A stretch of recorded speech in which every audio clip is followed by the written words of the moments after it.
nation in line, too, when they stoned somebody. Because if you was dealing with some same-sex marriage back there and they took you out there and stoned you, the next person that had they thought in their mind, they said, that's all right. That's all right. They would. They see that person get stoned for that same stuff. They think about it. So that helped in a way. But now things are so bad, don't even matter. God said, I'm going to get them all at the judgment now. It's still not okay. So he said, verse 13, if a man also lie with mankind like a woman and commit abomination, they shall surely be put to death, their blood shall be upon them. Verse 14. And if a man take a wife and her mother, it is wickedness. They shall be burnt with fire, both he and they. See? Go ahead. That there be no wickedness among you. See, now even this, the Lord have more than one wife. He allowed to have more than one wife, but he still had rules when it came to that. We know it really ain't time for that now because it's against even the laws of man, and it wasn't a prerequisite for you to have more than one wife. Like you got some people, you know, they dealing with that like you got to do it. No, I would never went because everybody didn't have more than one wife. But it was allowable. But even when it was allowable with God, he had religions of it. He said if a man take a wife, you got some people that's advocating having more than one wife, they're like, well, I got to. You know, I just got to. That's what it is. That's my religion. I got more than one wife. No, it wasn't never like that. And then, you know, people out west that do it in Utah, wherever it is, where it's almost, it might as well be legal. Because they don't do nothing about it. But they even, I see them on TV, they do this. They had a daughter and a mother. Look, God was against that. He said, don't do that. Even though Jacob had two sisters, he said, don't even do two sisters. That's just too much for the woman. You're going to drive them women crazy. He said, don't do that. Didn't he? Mm-hmm. So, what did he say here? Read it again. And if a man shall take his... Verse 14. If a man take a wife and her mother, it is wicked. See, if a man take a wife and her mother, it is wicked. Go ahead. They shall be burnt with fire. He said, burn them up. Go ahead.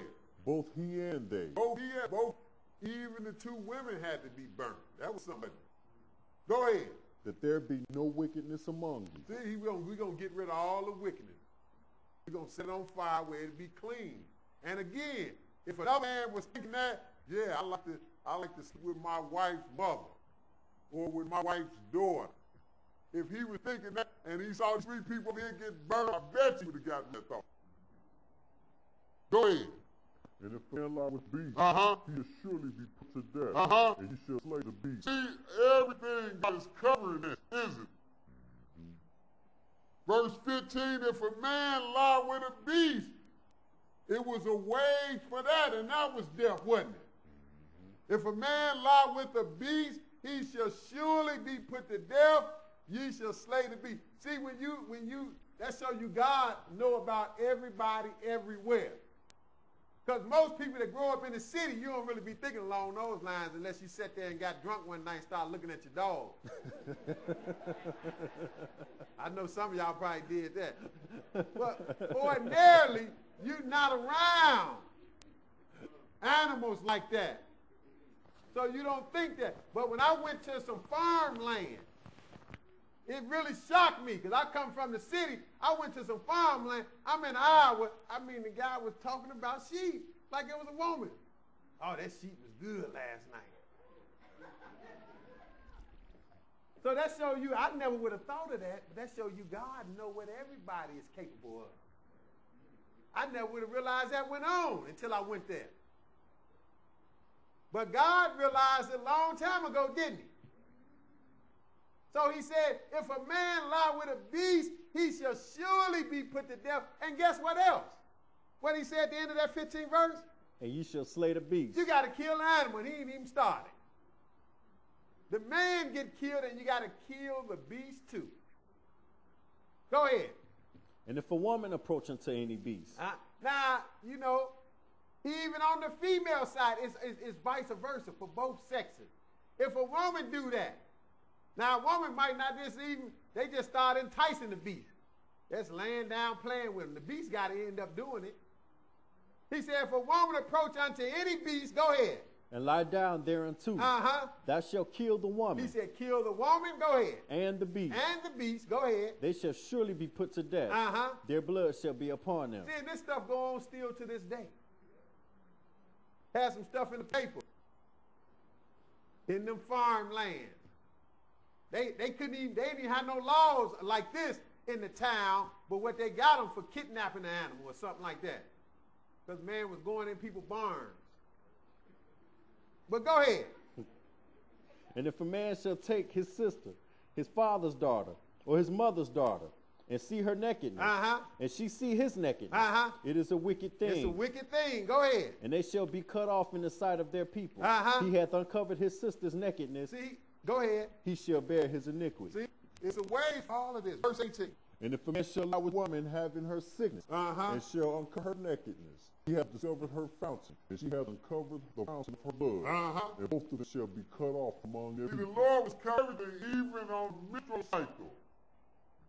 It was a way where the man even can be his own wife. They were not supposed to come together. That's the way it still is. If man lie with a woman having her sickness and uncover her nakedness, he have discovered a fountain, she have recovered found blood. Both of them shall be cut off from among their people. Now, skip down to verse 25, because we're just reading about some wages that the Lord requires for various sins. We can't read them all. We're just picking up some. Verse 25. Go ahead. You shall therefore put difference between clean beasts and unclean. See, even when it comes to the dietary law, that was a law, still is good, and it's a penalty when you break it. So you had to put difference between the clean beast and unclean. Go ahead. Between unclean fowls. Between unclean fowls and clean. And you shall not make your souls abominable by beast or by fowl or by any manner of living thing that creepeth on the ground, which I have separated from you as unclean. Go ahead, 26. And ye shall be holy unto me, for I the Lord am holy, and have severed you from other people that ye should be mine. See, he wants you to be different from everybody else. That's why he set it up where people get killed so the nation can stay holy. Sin wouldn't catch on and start running rampant like it is in the world today. That's why ain't no need of taking nobody out immediately and stone them, because there's so many people doing it, you have to stone everybody. But go ahead. A man also, or a woman that hath a familiar spirit, or that is a wizard, go ahead, shall surely be put to death. See, again, he didn't like that wizardry stuff.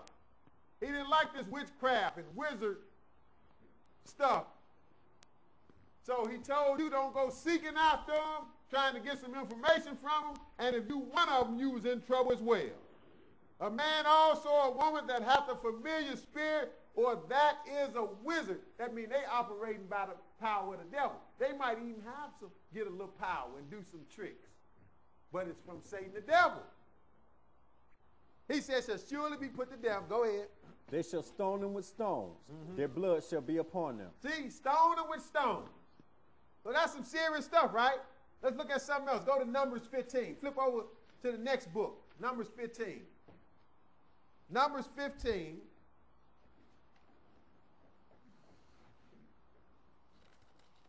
See, God is the judge, brothers and sisters. And he requires payment for sin. He requires payment this day. Well, I said, well, I don't know why that to me all the way, I'm not away with it. It just ain't time to stone nobody, that's all. But the law not done away with, you still gonna pay. If God felt that way about it back then, and the Bible say he don't change, he is the same yesterday, today, and forever, that lets you know it's still wrong. And he gonna get you for it. Gonna be a price to pay. Numbers 15 and 27, go ahead.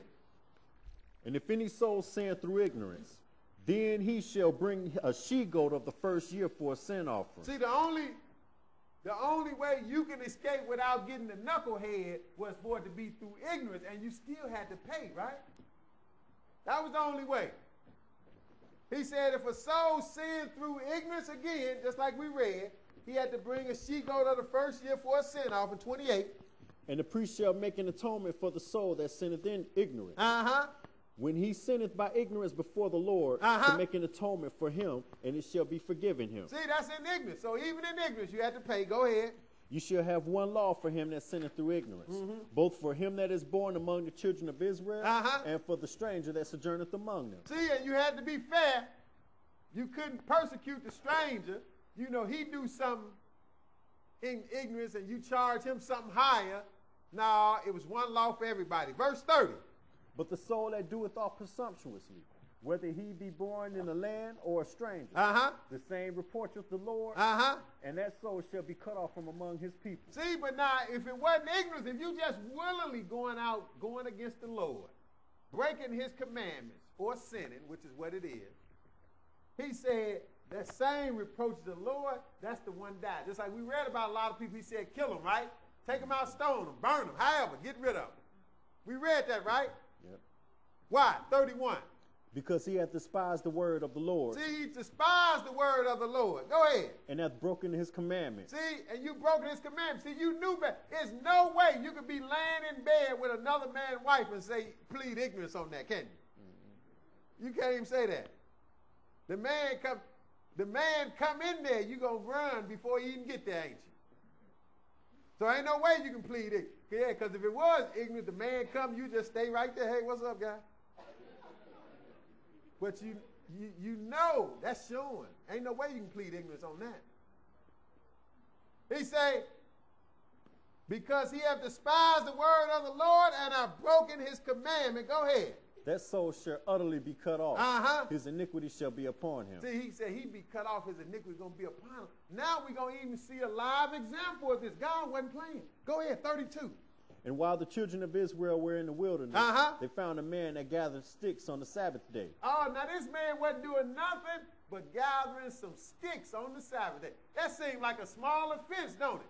Like I told you, that shows you man's law is impartial and not fair, because they will give somebody the death sentence for murdering somebody, but God gave the death sentence for murdering somebody, for sleeping with the wrong people, for committing adultery, period, for breaking the Sabbath day, which is today. And people going to belittle the Sabbath day? Say you ain't got to keep it no more? And he gave the death sentence for it? Somebody missing the point, ain't they? So this man didn't do nothing but pick up sticks on the Sabbath day, and now we're going to see what happened to him. But go ahead, we're going to read it. Go ahead. And they that found him gathering sticks brought him unto Moses and Aaron and unto all the congregation. And they put him in inward, because it was not declared what should be done to him. Okay, now it said they didn't do nothing, and they wasn't sure how far he had crossed the line just by picking up sticks on the Sabbath day. They knew didn't seem kosher. They said, something ain't right with this, but we don't know. You know, we ain't got no, Lord didn't say nothing about picking up sticks on the Sabbath day. We know we shouldn't be working. He didn't say nothing. So they didn't even make the call, brothers and sisters. They didn't conclude, look, kill him. They didn't jump the gun. Only thing they did, they said, look, see, they had the Lord at their disposal. They said, we're going to take this to the Lord. Moses is going to take it to the Lord. So what they did, verse 34, they did basically what we would call detain the man. They detained him. That's what being put in ward means. They put him in lockup.